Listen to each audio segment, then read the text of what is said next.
Hello here, and today we're going to play Consummation, developed by Fornoki, who also developed... I forgot the name. I'm sorry.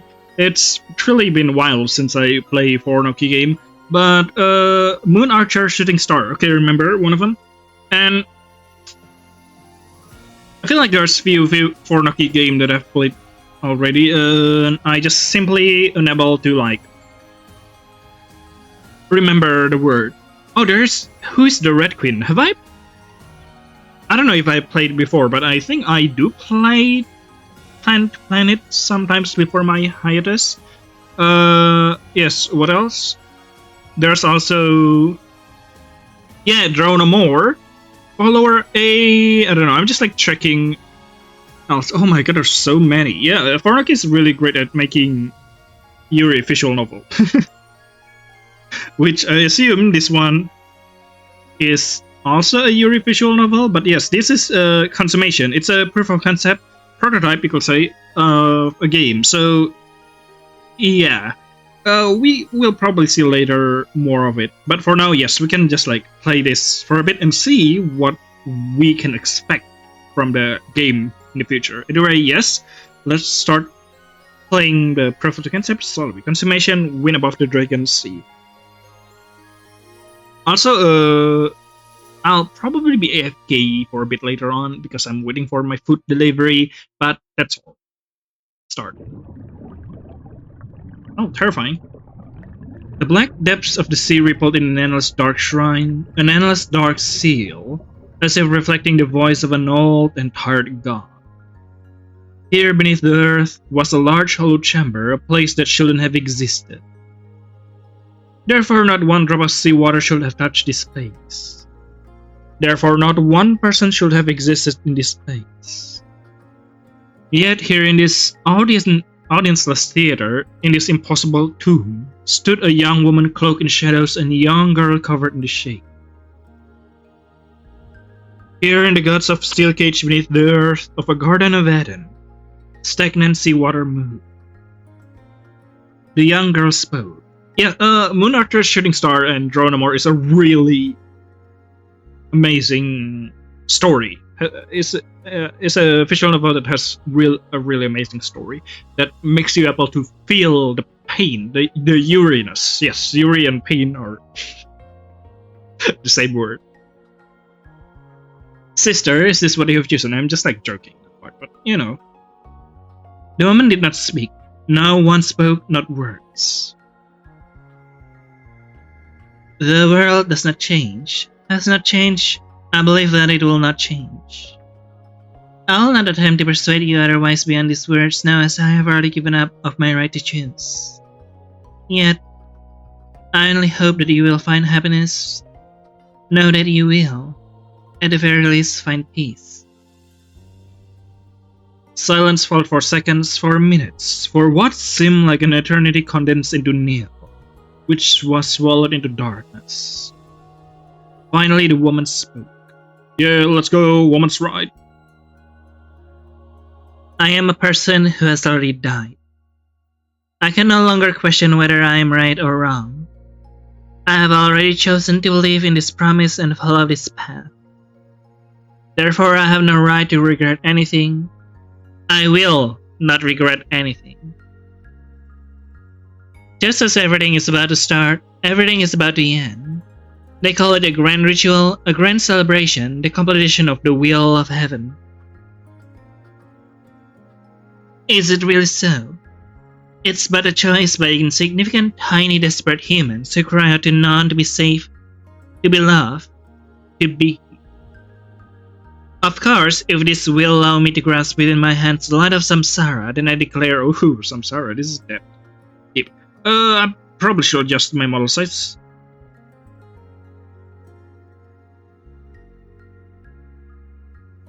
There we go, I feel like this is much more acceptable, isn't it?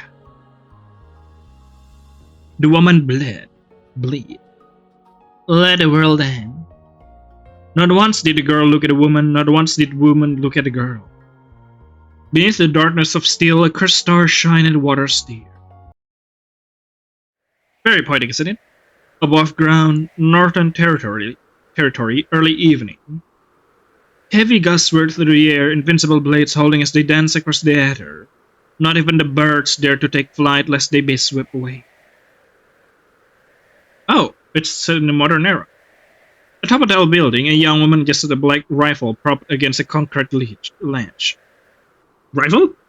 She and her weapon blended in the dimming blue of the now sunless sky. The stars fall on the ground in the form of infinite city lights below. She peered through the scope of her rifle and waited. On the other side, a distance of 4 kilometers away from the young woman, was an empty rooftop. As she had been informed by her client, when the time struck a quarter to the hour, a man stepped out onto the roof. He was the leader of a local criminal organization, a mere snake slithering the darkness of an underworld ruled by a greater power. The snake was arrogant. He did know that unlike the gangs that had long been secretly some or the gangs that were suppressed with tolerance, his gang had no future. He had no qualms about violence, drug peddling, or human trafficking. Ooh, spicy.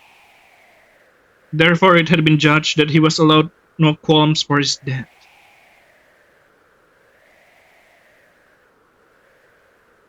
None of that was any of the young woman's business. The man placed a cigarette in his mouth, flicking a lighter a number of times before he could light it against the wind. The young woman waited, her finger on the trigger. She pulled the trigger. Oh man, I think you're going to wait until the guy smoked a little bit, but okay. Ouch! With a muffled boom, a bullet flew out of the muzzle. The wind continued to howl, a heavy squall rushing by with a sharp whistle. Not one sane sniper would make a shot in this weather. Yet along the trajectory of the shot, not a single breeze attempted to push the bullet off course, as if the gales themselves paved a path for the young woman. Hell yeah, Garbo's time. The bullet pierced the man's skull and he crumpled to the ground. The sound of the gun, the sound of his fall, the sound of his head pulp cracking once it hit the ground were all devoured by the sound of the wind. After putting her rifle away, the young woman left her own building rooftop. Descending an empty flight of stairs, she pulled out her phone and checked the news. The big news of the evening seems to be a recent car accident. Photos of a crumpled car smashing on a concrete wall adorn the articles. A sole victim had been identified as a local businessman. Inebriated after having a few shots too many at party, he drove recklessly and suffered the consequences of not braking time. That was the story. Not a single person questioned what if his brake didn't work at that vital moment. Spicy. When the young woman exited the building to an empty street, she glanced up to the sky, finding the dark blue for now plenty of time had passed since sunset. Ah! Closing the news, she dialed a number. Liaison. Liaison? Sorry. How will she sound? Hello. No. Hello. The androgynous voice of the liaison of the young woman client came through the receiver. Oh, it's not the person name, it's the liaison. Oh god, fucking it. I was like, oh wow, it's like the name is liaison, that's very unique. The job is done. Thank you. The first one has been confirmed. Good job as usual. And the second one. Check the news. Cars aren't my specialty, but I hope this is a satisfactory enough accident. The voice on the other end paused for a moment. Extremely so. The second one has been confirmed as well. Your payment has been deposited. Thank you for your hard work. You too. The call ended. A transition. A number of hours passed. The time was late when the young woman returned to the apartment she called home and found a letter slipped under her door. Is it bills? Soon the weather will be foul. Soon. Ah. I gazed out the window of the high-speed train, phone to my ear. Buildings loom in the distance, carefully selected nature filled the foreground, built up in the last century, nothing but sculpted scenery. Horai Island was a land made by man. An experimental protectorate of 4 countries around the body of water once called the Sea of Japan. Oh. Left behind by the departure of human civilization. What happened to Japan? The Union of the North Orion, an artificial island split into 4 territories, the North, the South, the East, and the West. In the darkness, beneath the notice of common people, those of the underworld whispered that the master of each territory had been blessed by the 4 gods. The Black Tortoise of the North, the Vermilion Bird of the South, the Azure Dragon of the East, and the White Tiger of the West. What blessing were those? The call connected. Oh, my food delivery is here. BRB. Okay, phew, that was a nice lunch. The call connected. Suzukaze. Hey. Sin? Kin? Hey you. I'm not sure which one's talking and which one's not. Okay. I think Kin is the one on the phone. Kin was an informant broker from Eastern Territory Group, the Azure Dragons. What's the occasion? I'm back into the caution chair of the private compartment with Emil Lahu. My destination was Central, the capital city, a neutral district shared between the 4 territories. Although not as far as the trip as going to their side of the island, based on my ticket, I had time to kill. And right now, I wasn't on a job. No, this trip was for a private affair. Oh, are you inviting someone for a date? I'm planning on retiring soon. Say that again? I'm planning on retiring soon. And before I ask, I'm not joking. Oh. By the sounds of that, you're not just planning to graduate from doing mercenary work. No, I'm quitting the whole deal while I'm at it. Tell me that's not just another way of saying you're planning to off yourself. Was my tone of voice to bleed? Sorry to break it to you, but I'm thinking of staying alive for a decent amount longer than this. It'd be good to aim to live 100 years or so.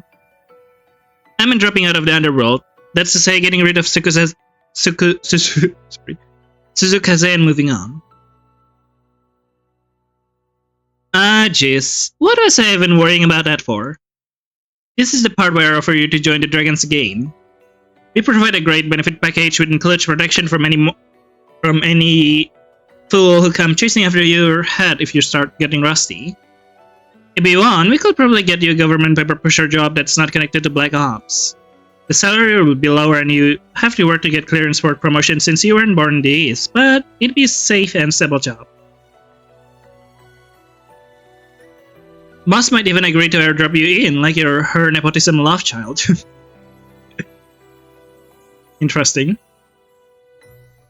That is not the way I'm looking to be indebted to Long Yinxia.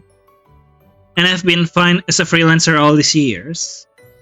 Please, for my referral bonus, I even make a coffee for you if you want.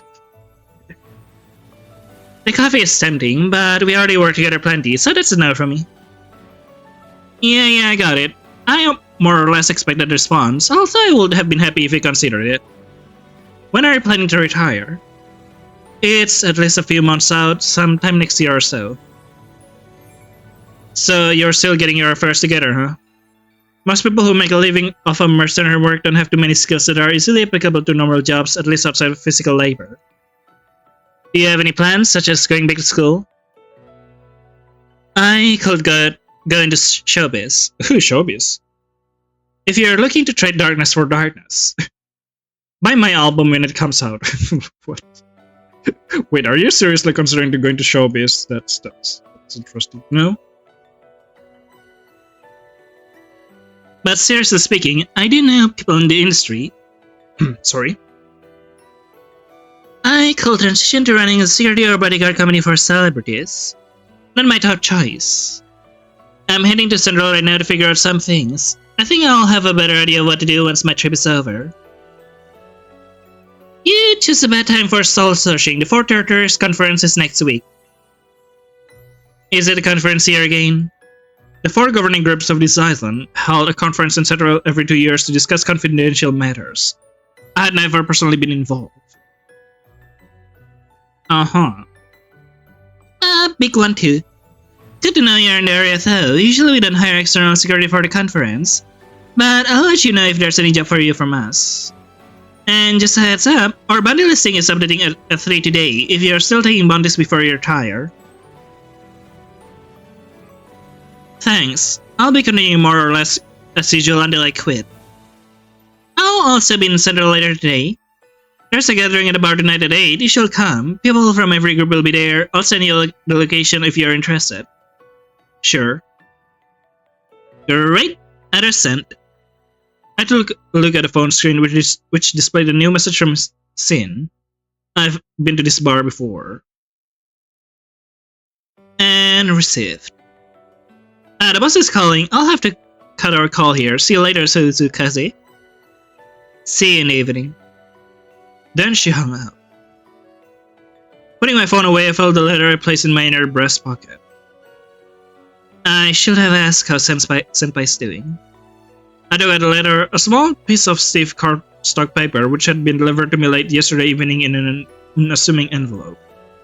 Having a little space for verbosity, its contents were short and read. Come to Central. When the time is right, meet me at the garden we promised to visit. Printed in the plain font was a mention of promise that had never been told to anyone else. Below the card was a signature filled with a familiar touch and flair. Signed, Kukoyu Kagura. Kuyo? I don't know. And I hurt my eyes as I studied the signature for perhaps the 100th time. Kuyo Kagura, a girl only a year older than me who cheekily called herself my senior in life, had once taught me what it meant to live as a human. If she really asked me to go somewhere, I would go without hesitation. However, at this moment, she should have been sleeping, unable to wake up, hooked up to all sort of device somewhere in a private hospital room in the Northern Territory. The doctor doubted as she would ever wake up, even with the resources of the Black Tortoise as the daughter of the head. She was asleep right now. Even though it should have been impossible, there it was, her handwriting on this cardstock. Who even sends physical paper mail in this day and age? The wind brushed against me, not an open window inside. Interesting. It was, after all, a worthless spirit more like my mother than the woman who birthed me in the world, always accompanying me, invincible as the air. Yet I knew that it was by my side even now. I know. Be right back. I'm sorry. Sorry, I think my throat needs some recovery first, that's why. It became a habit to speak to the wind since the moment I learned to speak. I hadn't realized that I found it strange till I'd already been half grown. Well, I stop around others now. The wind didn't mind. It didn't need words like humans did. I was the one who needed words. But I'm going to say it too. Whether or not I'll offend Senpai, I don't like it when people try to trick us. If it's really Senpai, then... But if it's not, I hope they have some sort of bounty on their head to at least get paid for the trouble. I spun the paper in my hand and threw it into the air haphazardly. It came back to my hand in a moment as if blown by the most fortuitous breeze. Truth or lie, we always hit the mark. I put the letter back into my inner pocket. Glancing at the compartment window, I found my reflection frowning as the same curated landscape as usual rushed by. Really again? I let out a sigh and rub at the bridge of my nose to relieve the building tension in my skull, not motion sickness but rather a familiar ailment. The sort of a headache. I hope it wouldn't progress to the full-blown problem. I rested my head against the headrest of the cushioned seat, making myself as comfortable as possible. This wasn't bad, but I'd do just as well. I'm going to take a short nap. I close my eyes. After arriving to the Central, I walked to my hotel and checked in. I put out my bags once I reached my room and checked around to ascertain the amenities, layouts, nameable spots, nameable spots, and the potential presence of cameras. Nothing appeared out of the ordinary. Yeah, nothing appeared out of the ordinary, huh? Plop, plop. I sat on the edge of the bed, pulling one of my knees to my chest as I made myself comfortable. The mattress sang softer than I preferred. The time ticked past an hour, 3 an hour ago, so I checked the bounty list that Sin mentioned earlier. The only notable addition was the unnamed leader of small-time doomsday cult, Primordial Soup. Wait about us, so but there had to be identified at Couple. First of all, that's a real name. Second of all, why Primordial Soup? Like it's a real term used by like scientists or historian. I don't know. I wasn't going for a hunt right now. I had other matters to take care of. Nothing of interest. Let's go. Central Botanical Garden was only 10 minutes or so away by foot from my hotel. Double checking that I had everything in place, patting my pocket with the letter, I headed out to the garden. On the way, I passed an office building sign not noting Central City's Subterranean Energy, Manufacturing and Development Sector 8 below the underground. The moment I arrived at the garden, my intuition told me that she wouldn't be here. Still, I checked around and returned another time if the search turned up nothing. Enter as 3. I don't know, I feel like I've seen this background before. Am I? I'm honestly not sure. The sweat flowers and plant all around, decorated with plaques inscribed with description. I looked not at them but for a person. I wondered where Senpai would be if she were here.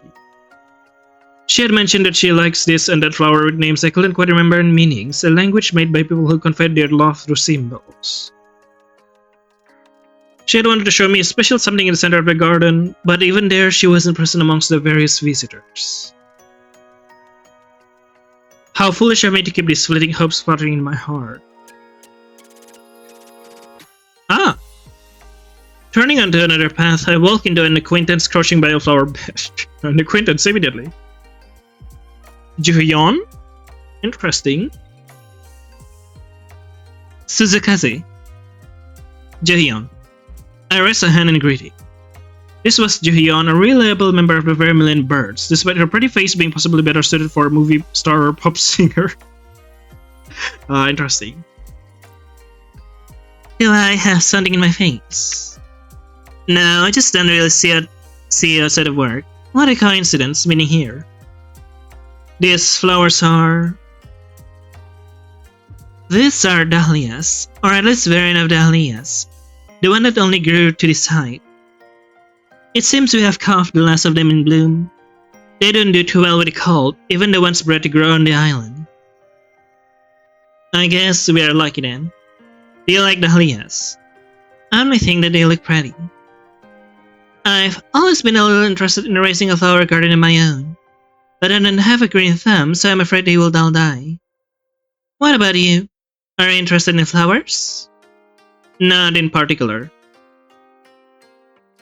Jihyun rose to her feet. Damn, professional looking. I imagine you would say so, but if that's the case, what are you here for, Suzukaze? Don't tell me you also got off work early on this fine Thursday afternoon. No, still freelancing and setting my own hours. I'm investigating a target. Interesting, look at them, their style. What are you doing out of the certain territory? The conference. Next week. Yes, we'll be quite busy once the weekend is over, so it's a general procedure to set up before the masters arrive. I'll have to make a note that you're in the area. I'll show my face at the bar gathering tonight so everyone knows. Well, don't let me intrude on your private time with work hall.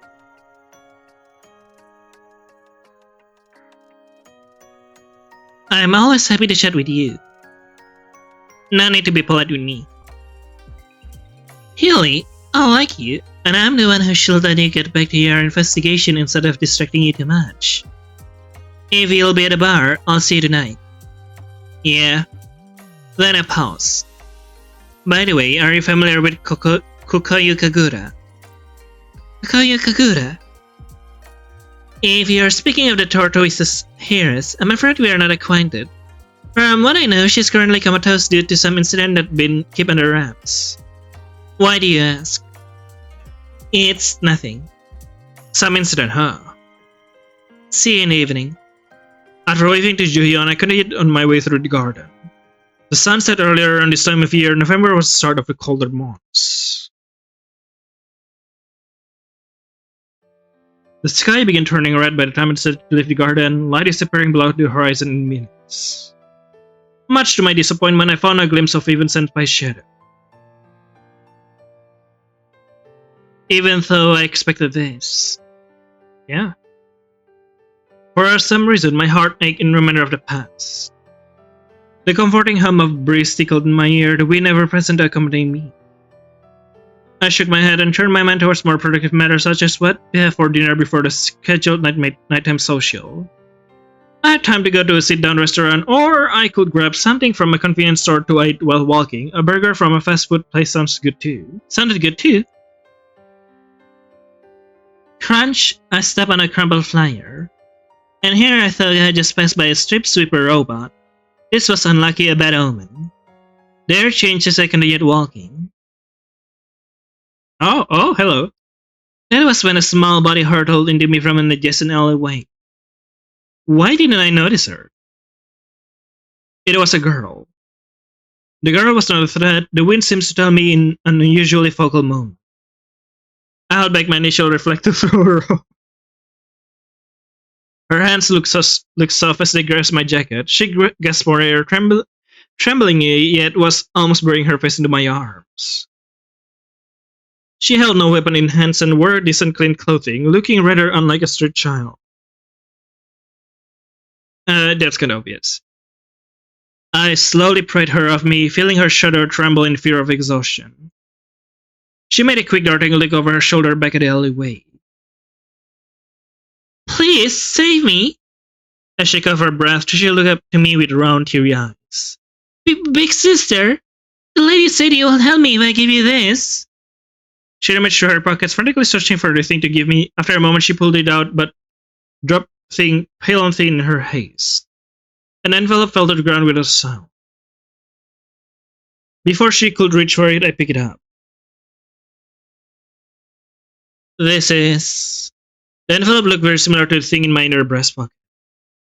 Slipping the contents out of the envelope, I saw Senpai's signature along with another cryptic message on a piece of cardstock. Ah, interesting.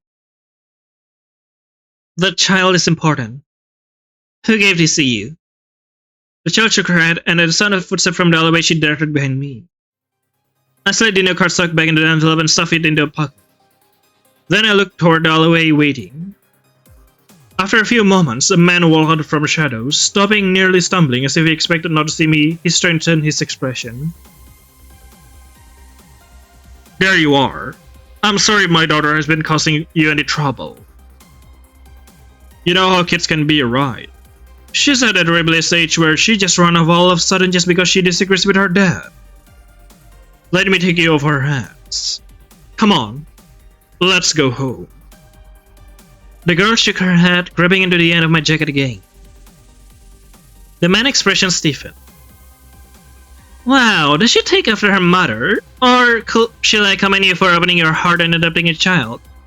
I won't judge, but I'm sure you have a good reason why the girl's so afraid of you. I tilted my head towards the girl. What do you say?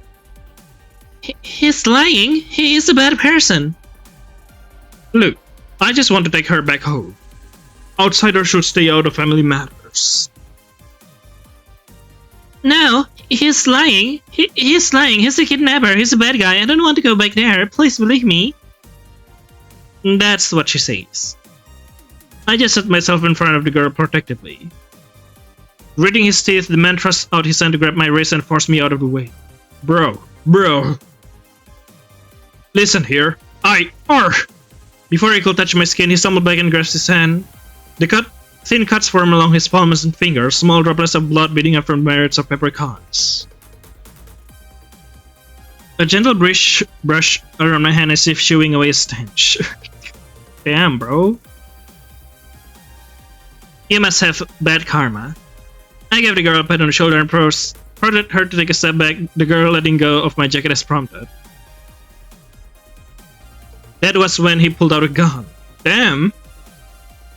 Just give me the girl and you won't get hurt. Buddy, she literally cuts your hand like a lot. Do you think she's not a professional assassin? I narrowed my eyes. How bold of him, considering how difficult it was for a civilian to get their hands on any sort of firearm. I raised both of my hands to show that I was unarmed. Then, in an instant, I grabbed the barrel of the gun with one hand, ducking my head away from the muzzle, chopped his wrist with my free hand, and twisted his hand inward. In a second that his eyes widened with panic, his grip loosened and I tore the gun away from him. Not keen on giving him a chance to take the weapon back, I hooked my foot on his leg and grabbed his arm.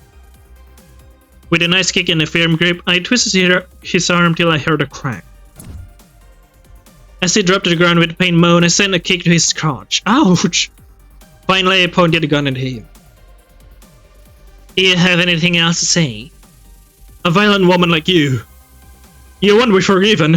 You won't be allowed in the holy place. You won't be reborn when it all ends. Bam. Do you want to see what happens if I shoot his gun? Scrambling against the rough ground, he forced himself to his feet with a strangled shriek and turned to run back into the darkness of the alleyway. Once he was completely out of sight, I lowered the gun in my hand. Pornoki, art style is so recognizable that every time I see it, I'm like, oh, that looks like Pornoki art. And it is. Pornoki Shinoki. Something like that. Just in time, a sweeper robot rolled by. Flicking on the safety and removing the magazine, I tossed the man's gun and mag right into the entry hole of the trash can compartment atop the robot. The weapon part found in the waist with it clung. Thank you. I turned back to the girl who whispered words of gratitude with a dumbfounded expression on her face. Retrieving the envelope in her pocket I stuffed it into, I showed it to the girl and resumed our previous conversation. Now, can you tell me who gave this to you? The girl shook her head. I don't know her name. If you can give her name, describe her for me. What does she look like? She was a lady with long black hair. She looked like she was around your age, big sister, but she was always wearing a mask, so I couldn't see her face. That was too little to work off of, the description matching over half of the woman on this island. When did you meet her? I saw her for the first time a few weeks ago, but I didn't see her often and she only gave me the envelope this morning. Interesting. And why are you important? I slid the card out of the envelope and showed the text to the girl. I can't really say. She told me to give it to you and that you will help me. Thank you again for saving me. Running a free hand through my hair, I held back a sigh. I could not deny the signature on the paper, but that didn't mean it was written recently either. Explanation ran through my brain to no avail. How difficult of senpai to send me puzzles. With nothing concluded, I put the message back into the envelope into the inner pocket holding the other letter. What's your name? I'm Beck Sora. Oh, there's so many names. I don't know how to pronounce all of it. Cry. She had a Korean name, so she had a chance of having family in the southern territory. Is that how it is? Oh, the whole merging is 4 Asian country nearby. Ah, where are your parents? It's Asian country at least, I think. My parents told me. Condolences. A child shouldn't have had to look apologetic for her parents doing something disgusting and illegal. Well, I'll drop you off at the police station and report them for human trafficking. Sora grasped the edge of my jacket again, shaking her head desperately. No, not the police. They won't be able to help. Please don't take me to them. Okay.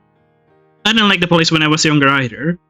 I still didn't like them, and it was easier to bypass them by talking with members of the 4 group directly, but hey, we're useful sometimes. So true. It looked like this time wasn't going to be one of those times. With her hand still on my jacket, I started walking. She shuffled after me, not tugging but also not letting go. Mm-hmm. Do you have anywhere to go? She shook her head. No. Is there anyone who can take you in? She shook her head again. No. Are you going to give me to the police? Maybe? No. I can't walking. She's gonna be trailing it for me.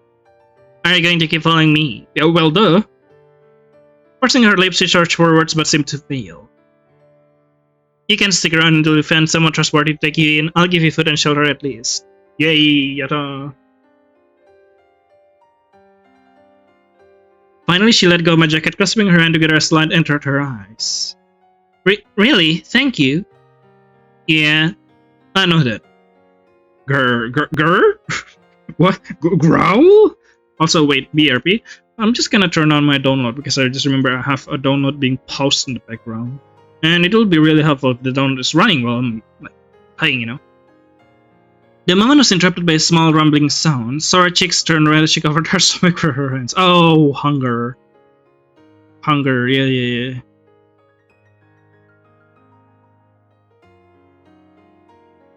It was already that time of day after all.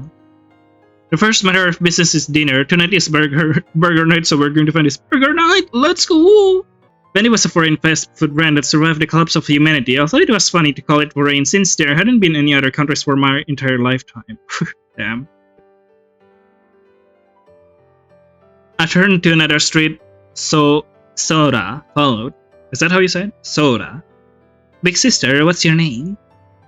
Suzukaze. You only have one name? In my work, lots of people use aliases. Think of it like a nickname. You should call other people what they want to be called, just to be polite. Hell yeah! Unless you want to pick a fight, in which case, call them the dirtiest names you can think of and drop the honorifics. I see. Thank you, big sister. Should I call you Big Sis Suzukaze instead? Either's fine. Okay, wow, even the assassination nicknaming scheme is very queer, huh? Very LGBTQ friendly. We entered the vendors and the burgers were good. We respect people's chosen name here. On the way back to the hotel, we dropped by a store to pick up basic items for soda. At the hotel, I had soda, get settled in, and prepared to go out again. And after an eventful afternoon in Central, I had a few things I wanted to talk to Kin about. However, I wasn't about to bring a child to the bar. Don't touch my things, don't let strangers in. Call room service if you need anything, but be reasonable and try not to stay up too late. What are you? It's better to eat well and sleep well when you're young. I'll be back in a few hours. Okay. The bar was already bustling as I entered in. As if Sin knew just when I arrived, I received a notification on my phone. See, up on the second floor. Come up whenever. I reacted to her message with a thumbs up emoji. So far there's no choice, but yeah, this is a profound concept. Looking upward, I saw her leaning against the second floor overlook railing, a cup of something on the rocks in one hand and a phone in the other. As our eyes met, she put her phone away and waved. I waved back. Another member of the dragon stepped her shoulder and said a few words, pulled back in the conversation. Sin waved again and turned away. I looked around. Although I noticed some cross-group mingling, the four groups more or less occupied four sections of the bar. The Azor's dragon were on the right side of the second floor by the overlook railing where Sin had been. The white tigers gathered around the pool tables on the second floor. Some of their members, those with lighter natural hair, stood out when placed against other groups. I spotted a group from the Black Tortoise at the corner tables. They were sent by this group, largely people from the Northern Territory like me. The vermilion birds occupied the tables near the bar counter. A quick glance to the bar counter itself found me Juhyun. I'll go say hi. Pool table. Oh, choice. Just when I mentioned the toilet. Pool table? I'll look up to the pool tables with the white tigers as gathered around. After greeting a few people, I found myself watching game of pool. The white tigers stood out in a number of ways. The largest population of people with European descent on the island were in their western territory. What? Okay. Whereas the inheritance of headship for the three other groups followed an hereditary model, the tiger passed down leadership to chosen adopted children. Oh, that's very interesting. Their hats historically chose not to have blood descendants. Instead, the White Tiger itself, the god of the West, supposedly selected the most virtuous child to inherit its blessing and the responsibility of the head. Sin had quite a few comments to say on the topic, but I figured it was working out for them. The Western Territory was a joy to visit. Unfortunately, my Russian was subpar. I turned my attention back to the game. Straps were doing better than solids. Hello. As I watched the white cue ball strike a red stripe ball, I noticed a familiar head of white and scarf enter my line of sight a few tables away. It was Belka, another acquaintance. She gave me a small nod and walked off without approaching. Once the game was full finish, I left the White Tiger section. As I was here, I figured I will drop by the other sections too. Corner table? All to the corner table where the black tortoise was. Where? I noticed a familiar figure with the wall and halted. The person was Senpai's. No, not anymore. Ever since Senpai fell asleep, that person and I rarely crossed paths anymore. Doppelganger? Something like that? Work was work, but I could count our interaction in the last 3 years on a single hand. So is that Senpai or not? Our eyes met. Kageyama. Funny, even that person didn't wear shades in a place like this. Why did I agree to come again? Just because it's rare group social and Haitani said I should keep an eye on everyone? Running her fingers through her bangs, Kageyama Uzuki grumbled. I averted my eyes. An urge to walk away rushed over me. Still, I was investigating a matter related to Senpai, so talking with Kageyama would be helpful. Taking a deep breath, I approach. Kageyama. Suzukaze. How are you? You are still alive. Yeah, I am. What are you here for? If you are doing something for the group, I'm not your handler. Go talk to them instead. The letters in my inner breast pocket seems to grow heavy. I have something to speak with you about. It has to do with Senpai. Your young miss, Kokoyu Kagura. Do you still have the right to utter her name? She grabbed my wrist. A thin burst of sharp wind sliced at her hand around my wrist before I could pull back on my reflex. Kamaitachi girl. A Kamaitachi sickle weasel, a wind spirit from Japan, was how the wind that accompanied me had been identified. Learn to be human first. Then maybe you won't hurt anyone again. She took me to change location, yet her grip wasn't harsh at all. If I were her, then I would squeeze until my wrist breathes. Then again, no one will want you if that's the case, since you already destroyed everything. Yeah. What did she destroy? You know who are me. You know it all too well. That's the very thing you cherish most of all in the world, in the fragile glass jar that held your frozen heart. The incident was your fault. The incident where Kokoyo Kagura fell asleep. The incident where she was killed. No, she was just sleeping. But the doctor said that she was brain dead. If it weren't for her humans, then she wouldn't even be on life support. Even though she was sleeping, she was dead. Even though she was dead, she was sleeping. My fault that she died was sleeping. She was sleeping, huh? Well, yes, it was all my fault. Mine in reference to self, fault in reference to the perpetrator of sin. Perpetrator of sin? But if she were to awaken, then... So this is what I hope for. Was this what you're hoping for? Your prayer, your wish, your sacrifice of only others' blood upon the altar was nothing but for her to forgive me. Because even though she taught me to be human, I couldn't be human, not enough. In the end, I was still nothing but an animal who would eat even its own mother. Shut up, Rin.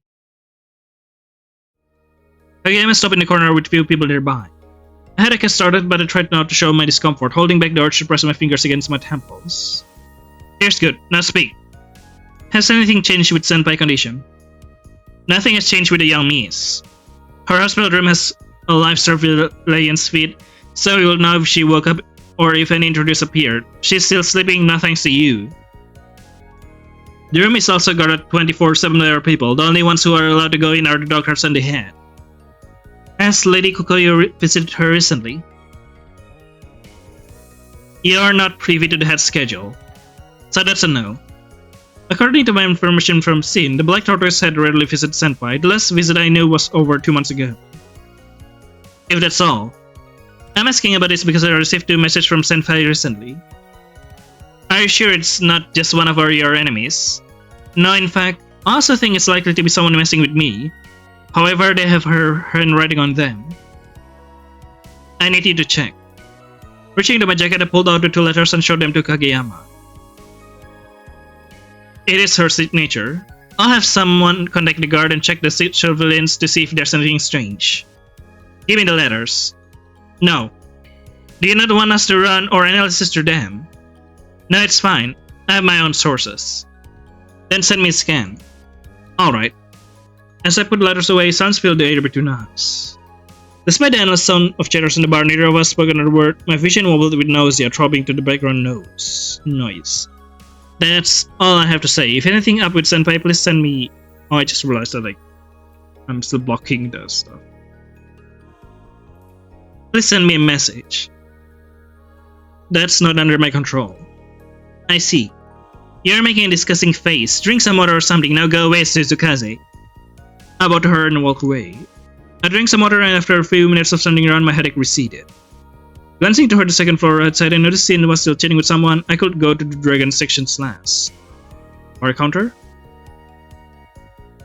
I walked to the bar counter where I spotted Jun, Hyun, and other Birds members. As I approached Jun, Hyun turned toward me, a light pink dusted across her cheeks and a cup in her hand. Hey. Good evening, Suzukaze. I hop onto the stool next to Juhyun. Have you been drinking? Mm-hmm. Even Juhyun is already 20, huh? It makes me feel old seeing young people become proper adults. 20?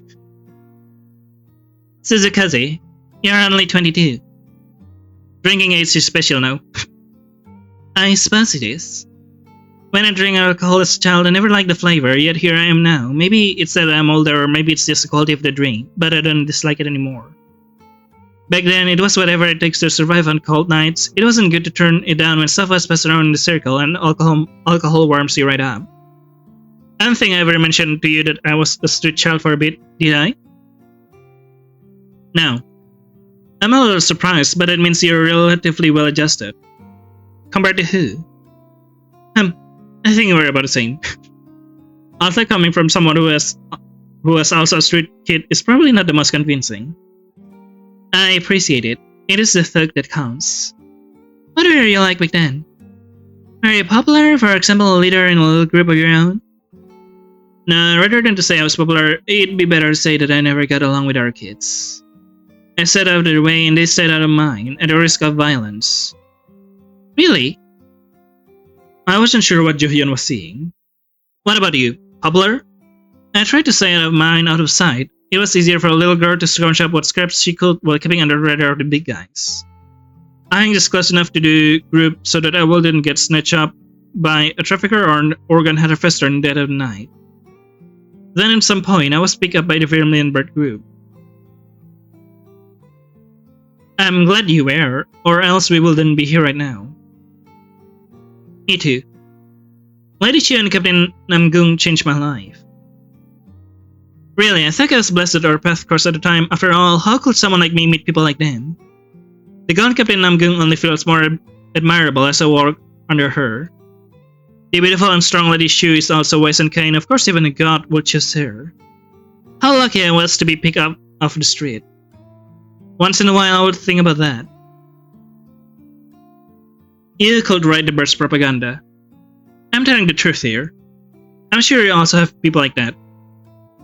Well, yeah, I guess I do. Senpai face floated to mine. Thank you for listening to my ramble, Suzukaze.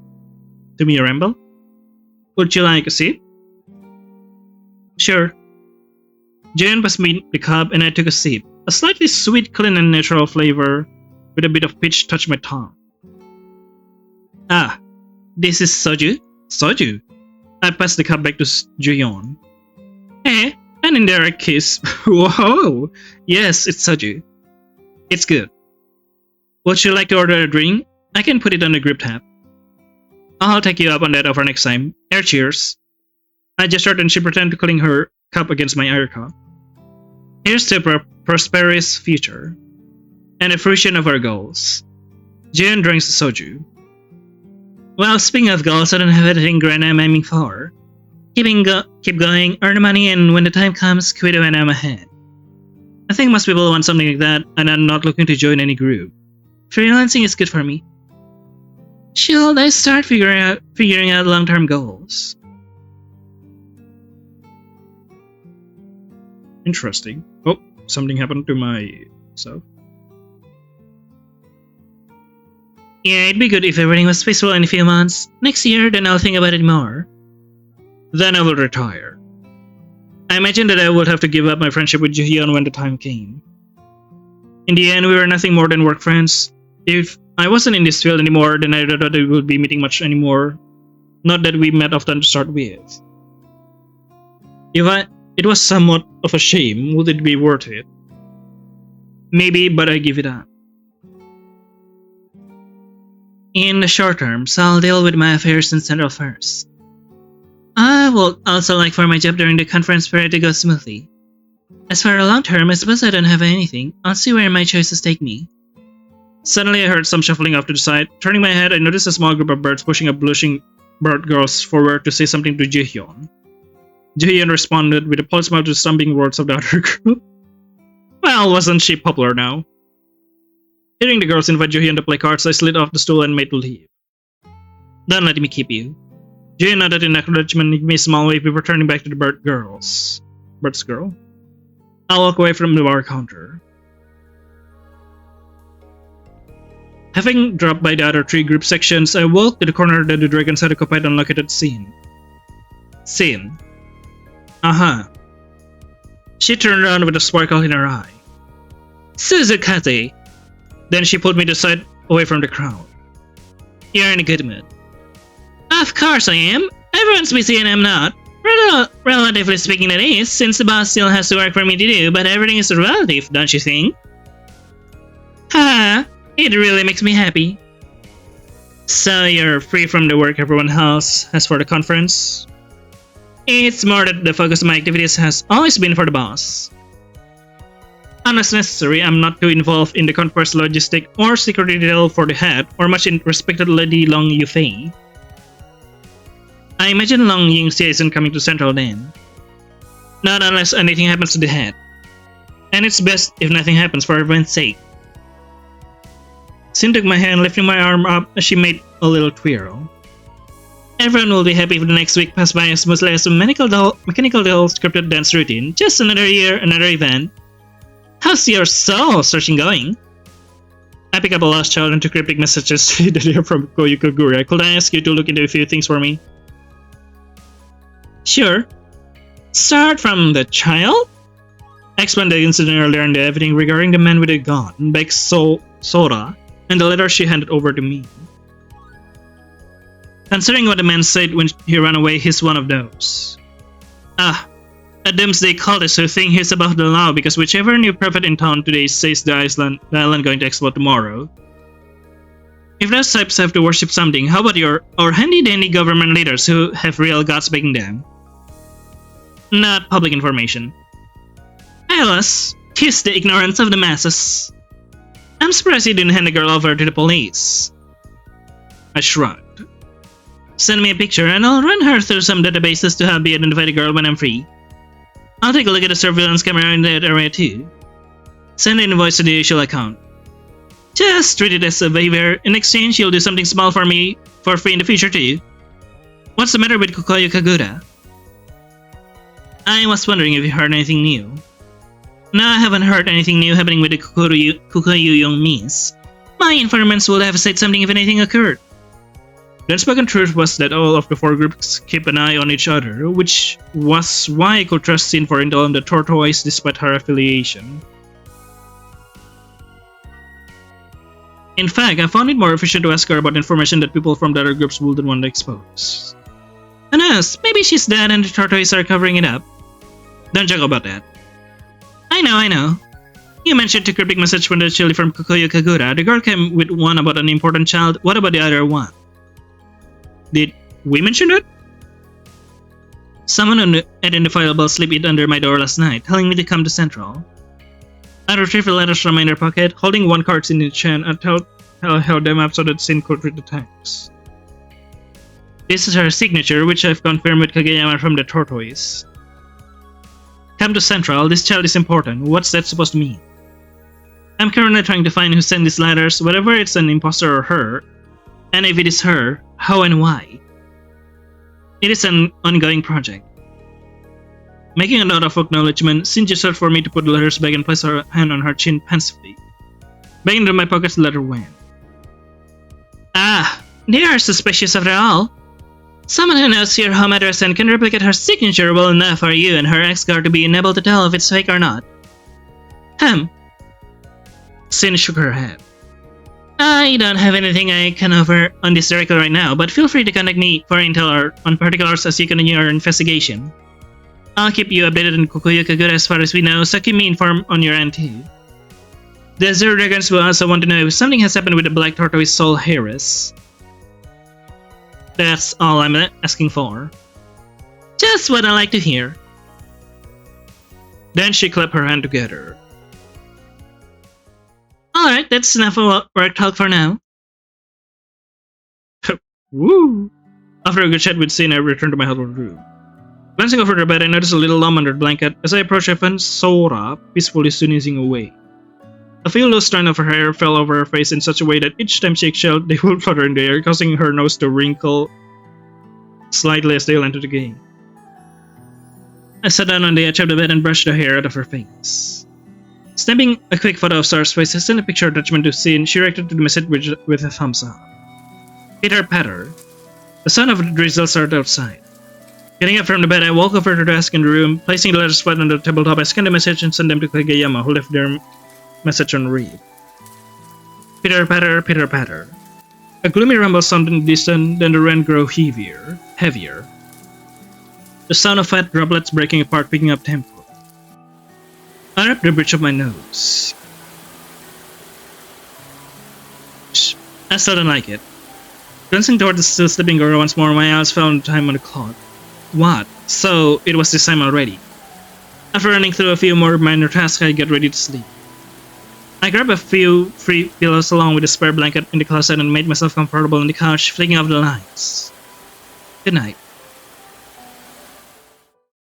I close my eyes.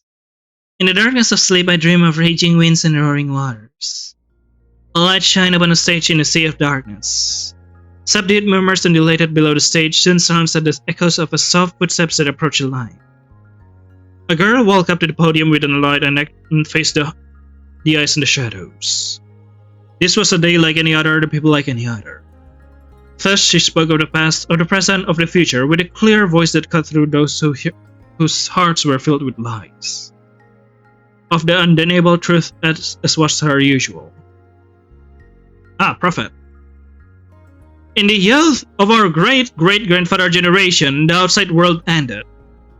The catastrophe that devoured the hometowns of our bloodlines has even now left not one square meter of land inhabitable beyond this man-made island. That which wiped the land has left not even one single human being alive beyond the sea. That is what people call the end of the world. So is that the end? Oh, okay, so like global warming stroke. Has humanity been safe? As we waste away on an island arrogantly named after the land of the gods, have we been safe because the end has ended?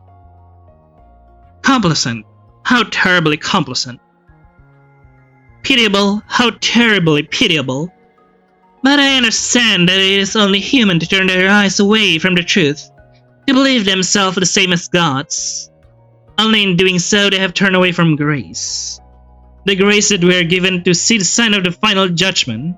Only we who were chosen could even hope to set sight in the future.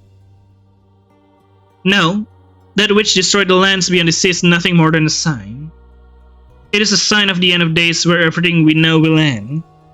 The calm seas will turn to fire and all the lands will drown in icy blank.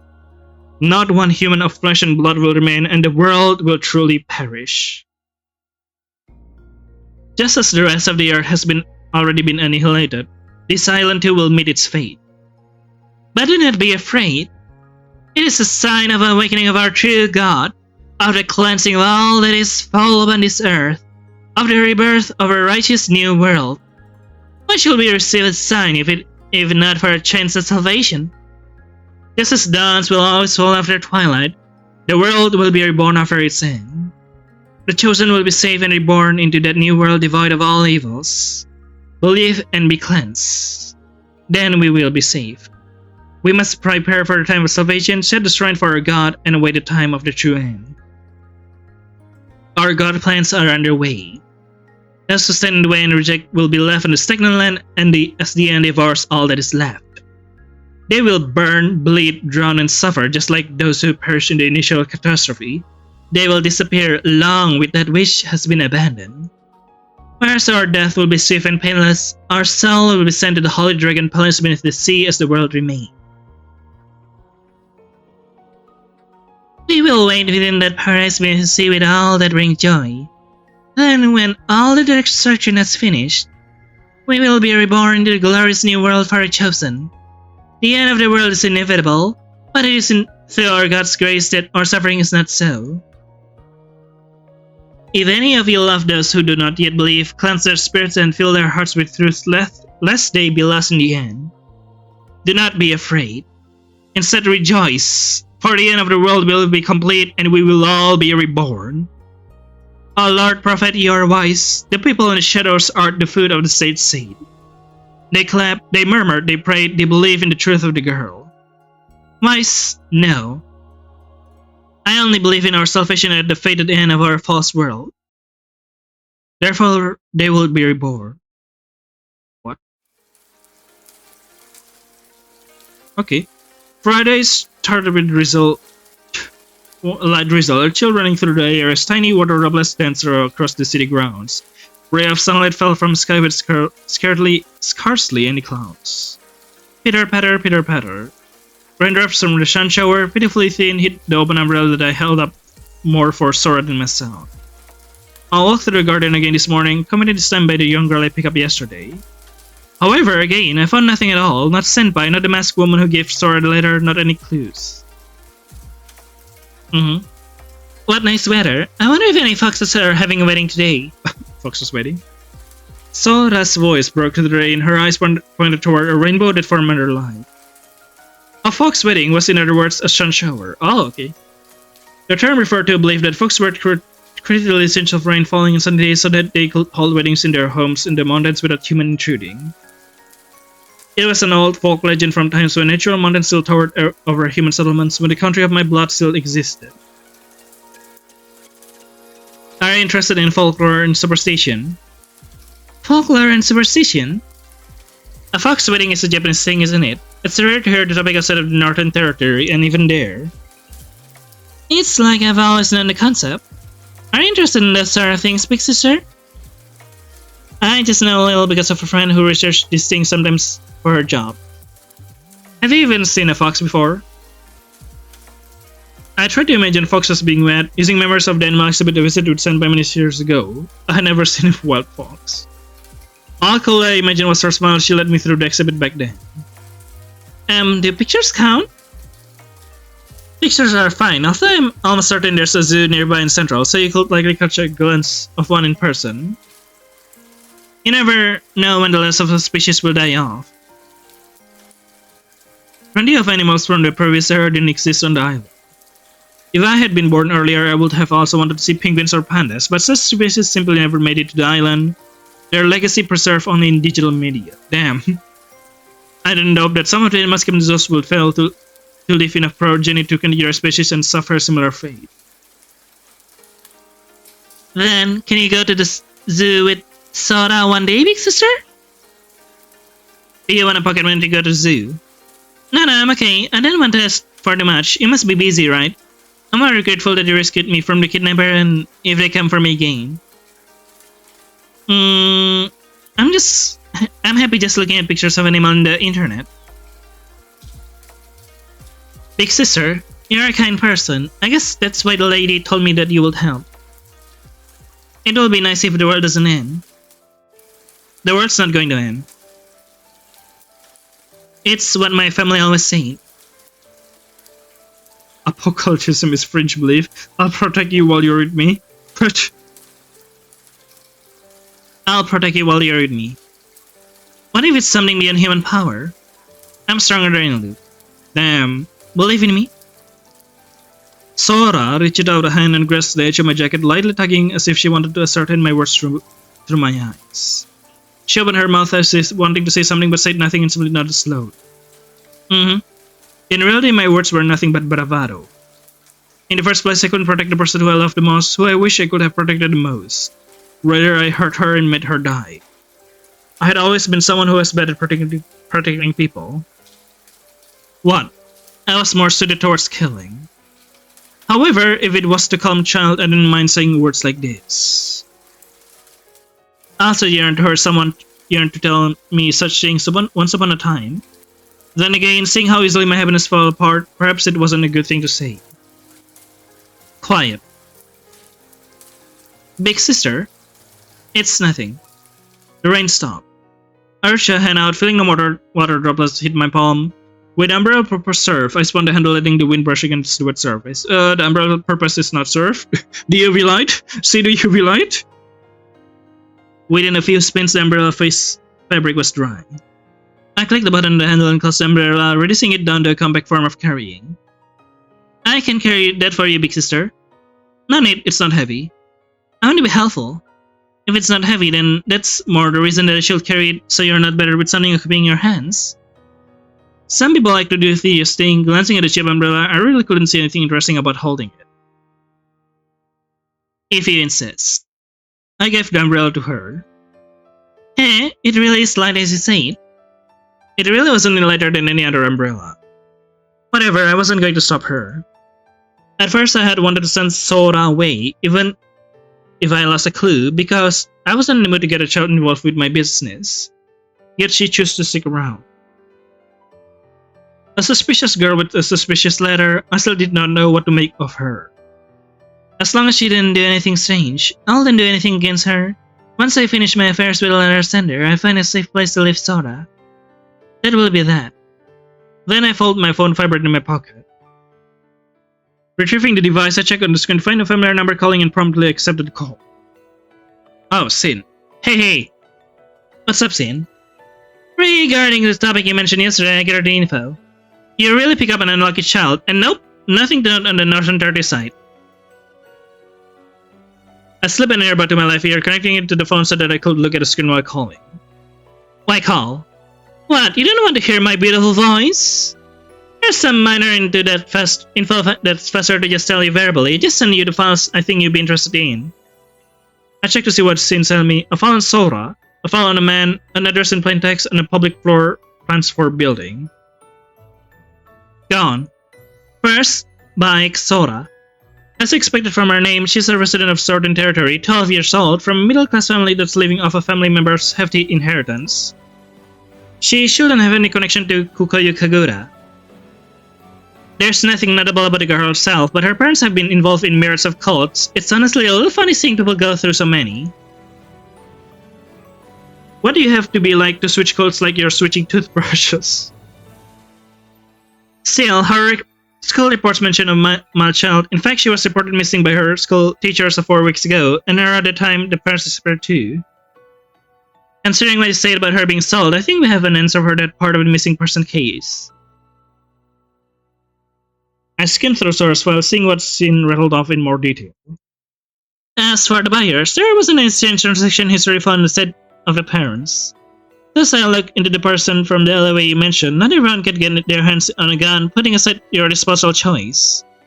Interestingly enough, there weren't any cameras pointed toward that alleyway, so I had to extrapolate based of others in the area to identify him. Looks right. I skimmed through the profile of the man, finding nothing of interest aside of the guns that passed his picture. It looks like him to me. However, I don't think he's relevant to me right now. What's with the location and floor plans? Sounds like you want me to look into the man more. I'm not getting paid to bust human traffickers, that's your job. I wanted to find the masked woman who gave Sora the letter with sent by signature. Information related to the kidnapper was incidental. Even the job of the police in Central, I'm just a little intelligent person working in the East. Although the police taking over a shared zone sometimes get annoying, I see the safety in Central is pretty on par with other places. I'll send a notice in, keeping you and Bike Sora out of it for now and we can see how it resolves. As for the election and floor plans, I figured you might be interested. I traced the girl track back through the city and found that she came out of this building. It's likely the case that she was held here for at least a few days. Who knows? Maybe you'll find who gave her the letter. Just don't do anything too dangerous. I realized that I hadn't asked Sora if she knew anything about her kidnappers, or rather where I might be able to find the masked woman. Thank you. These things are already more than I asked for. I'll go check out the place after I get a chance to review the files today. I didn't pay an expedited delivery fee. Given that I had only just spoken with Sin about these matters last night, I must have taken at least a few hours out of her morning, maybe even cutting into her sleep. In this world of give and take, I somehow found myself only taking. Huh? Sure, it is me being nosy, but if you feel grateful, do me a bigger favor in return. The files were relatively easy to obtain. Missing person investigator had already collected backstory information, and most of my work was with surveillance footage and access. One moment. Her hand went quiet for a half a minute. Unfortunately, I have to cut our call here. Why? It was good to hear your voice. Oh? We just talked last night. Well, then let me keep you. See you later. See you, Suzukaze. She hung up. I put the earbuds and phone away, glancing over at Sora, who was looking at flowers a few meters away. Sora. Yes? The people you were running away from, they were keeping you somewhere. Do you remember anything about it? For example, how it looked, where was the location, how long you were there? I don't know if I can tell you very much, but I'll do my best. I need to take a drink. Whew. BRB. My parents told me early October, but I think the kidnappers moved me around a numbers of time. I'm not sure about the exact locations. They always knocked me out, blindfolded me, or put me somewhere I couldn't see during transportation. The last place, the place where the lady gave me a letter, I stayed there for maybe 10 days. She counted out on her fingers as if struggling to remember the exact number of days. Her voice fell, the shadow of helplessness flickered across her eyes.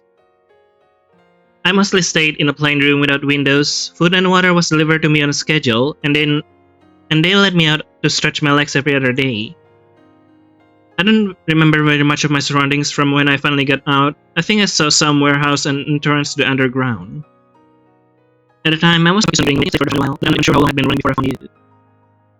Sora, I also wanted to see that again. Were you a person? I was lucky, finding one person out of many guests because the lady said you'll help me if I give you the letter. Okay, yeah, that's better. The CPU consumption is now working properly. I familiarized myself with the scene files before I reached my destination, a warehouse. As expected, the address I received, which was said to be located near a warehouse and an underground entrance, was also a warehouse. It wasn't uncommon to see them above ground near entrance to the underground due to the policy of keeping manufacturing beneath human habitation space. A debate existed over how much surface space could be allocated to warehouse, as the amount of above ground land was exactly equivalent to the size of the island. Damn. With a small population compared to numbers from the previous era, I didn't think the island was particularly crowded. Then again, I had never seen anything else. I approached the building of interest. Strolling around its perimeter, I inspected the window and exits. I didn't spot any human figures through the windows, but couldn't confirm whether or not anyone was inside. Reaching my hand out to try the doors, I found that they were all locked. With a black sensor on each door, these were electronic keycard lock times. That was pretty easy. I closed my eyes. In the meditative absence of light, I concentrated on the wind, the flow of air around the building. None of the windows had been left open for me to sneak in through. Can't just break a window either. Snipping around and trespassing was one thing, vandalism was another. As a freelancer with a little authority, no matter how much I was in the four good books, I preferred not to get in trouble with the law. Damn. I stretched my arms out and found a place out of sight to watch over the building, waiting to see if anyone would enter or exit. A while passed. 2 pairs of footsteps approached. 2 men chatting sloppily about some matter approached the door directly in my field of view. I pick up a rock from the ground. No! As they reached the door, one reached it into his back pocket to retrieve a plain keycard. He fumbled for a moment before pressing it against the door lock sensor. With a click, the sensor showed a green light and the man opened the door. Walking in, he held it open for his companion before letting go to resume their talk. Okay. I chucked a rock at the knowing open doorway, a light breeze brushing past me. I thought you were going to hit those 2 people with rock. What is that red thing for there? Probably nothing. The door slammed onto the rock and jammed itself slightly open, therefore the electronic lock could not be rearranged for the door failed to close. The sound of the pair's conversation slowly disappeared, and it seems that they wouldn't be checking the door again. I waited for a few minutes before walking to the door and entering. Indeed, this was a warehouse. Although I picked at a stack box and pallets set throughout, I didn't know any of the cards they were labeled with. The first floor appeared devoid of people. As I scanned for the stairs to the second floor, I noticed a door labeled for authorized personnel only. The door was not locked. Passing through the door, I found a flight of downward stairs and descended.